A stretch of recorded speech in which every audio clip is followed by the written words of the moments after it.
How's it going? My name is Eric Meyer, and I'm the owner and designer of Attack Rack Precision Drum Racks. And I'm out in Fullerton today, so we're meeting up with the latest member of the Attack Rack family. And he's got an awesome brand new Attack Rack to look at. So let's go ahead and have a look, man, and have some fun. They're getting ready to go out on the US tour. All right. What's up, YouTube? This is the Ultimate Apocalypse, and welcome to my new drum set breakdown video. This kit is really badass, but let's break it down piece by piece and see exactly how it all goes together and show you how it all works. Okay, we are looking at a double bass attack rack right here. And this side, this is your left side. This is the front end. This is where you're going to be mounting your toms and your front cymbals. Now, the whole thing that I came up with attack racks, I wanted to make a rack that looked really cool and accentuates your drum set, you know, because the racks from my competitors, to be honest, I really don't think a horizontal bar looks cool. Now, you know, so we got a totally cutting edge design going on here. We got the bullet caps going on here, and I don't know what is cooler than that. I haven't seen it. We call this the main frame for the rack. And how this assembles is we have this leg here, and this slides right into the sleeve right here, and it is connected with a locking pin. That's all there is to it to connect. The whole rack is a locking pin. Boom, it slides in and it's solid as a brick. You have your main frame here, then you also have the same kind of principle here with the sleeves, and the side leg slides right in, clips up with the locking pin, and you have these wheel attachment right here which tightens up this joint to make your whole system just solid as a brick. And that's what you want, you know, for a drummer. You want a quick setup and you want something to be solid and stable, and that's exactly what this is. When the rack is broken down, it looks like this. Real easy, just 3 pieces, boom, you can throw it into a hardware bag or whatever else, and it's real quick and easy. You can see when it's separated, here's the sleeve and the pin. You just pop this piece in, boink, boink. You don't have to worry about levels, extra clamps, or anything like that. So that's why we all love attack racks. Another cool thing about the attack rack concept is the colors. Now, we use powder coating to color the finish. And if you have any experience with powder coating, you could do a myriad of color choices. Now, this is known as silver vein finish, and this actually has a little bit of a texture to it, and you can see you got silver and black in it. Your clamps will grip better on this, and it just looks amazing. So you can match your kit with your rack in the coloration, and that's something that I've never seen before out there. So that's another edge for the attack rack concept.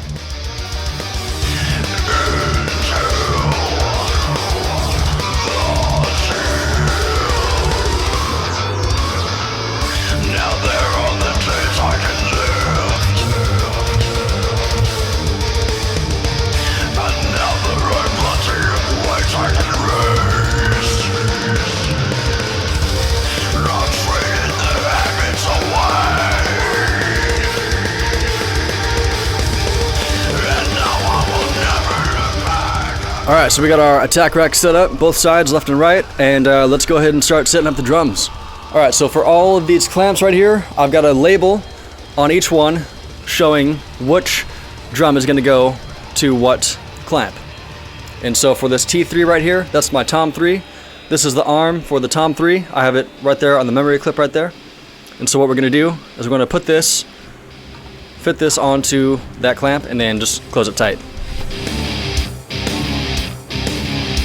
So you notice on these Yamaha arms, these memory locks don't fill in this entire clamp. So what I've done is that if the drum is sitting on this arm, and the arm wants to rotate downwards because of gravity and the force of the drumming, this rotates so that the memory clamp will stop rotating at this given spot. I just tighten that down. And so now I don't need to worry about tightening the clamps too tight and bending the pipes. Now it's right there, it's nice and solid, and now it's ready to throw the drum on there. So let's do it.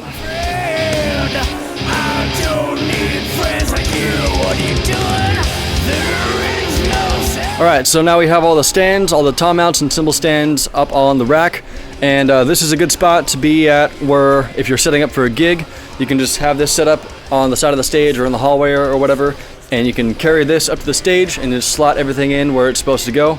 And it's a really quick and easy setup. Everything's locked in place where it needs to be, and you don't need to stress about any kind of angles or anything out of place. Alright, so for the floor toms, I've got a bit of a setup going on here.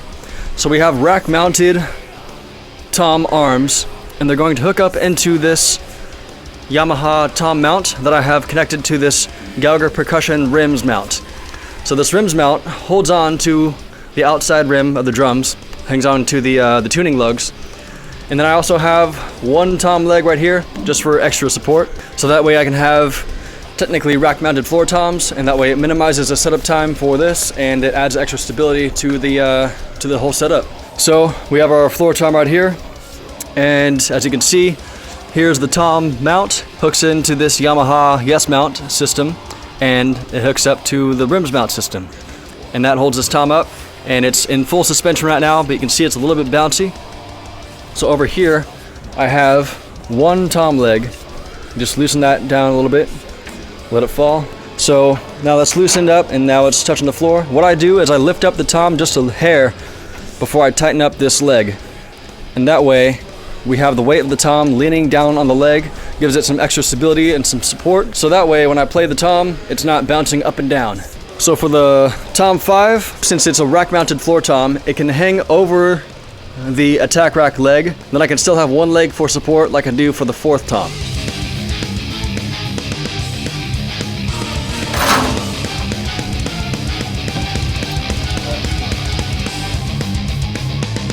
Alright, so we got all our clamps, all our stands up, so let's go ahead and just throw all the drums and cymbals on the kit.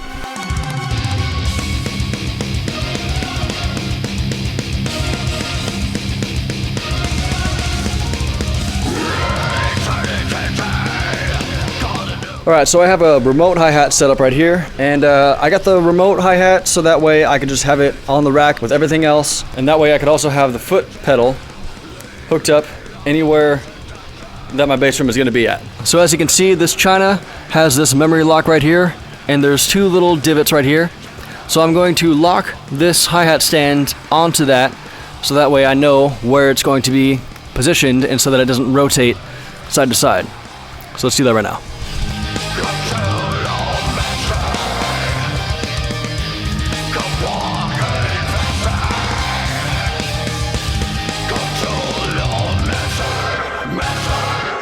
Alright, so now that all the toms are set up, that we're on the rack, and we got the hi-hat right here, the next step is to set up the snare. So all we do is set it up close to where we want the toms at. And once you got that in the spot you want, then you set up the chair to a comfortable spot against the snare. So now that I have my snare and my throne all situated with the toms and the cymbals, so everything's at a comfortable distance, now I just put my legs out, and I have my pedals placed to where they're going to be comfortable. So I got all my leg angles are proper, and I can sit on the seat, and everything's balanced and everything's fine. So now we can just slide the kick drums in to where the pedals are at, and then we should be good to go.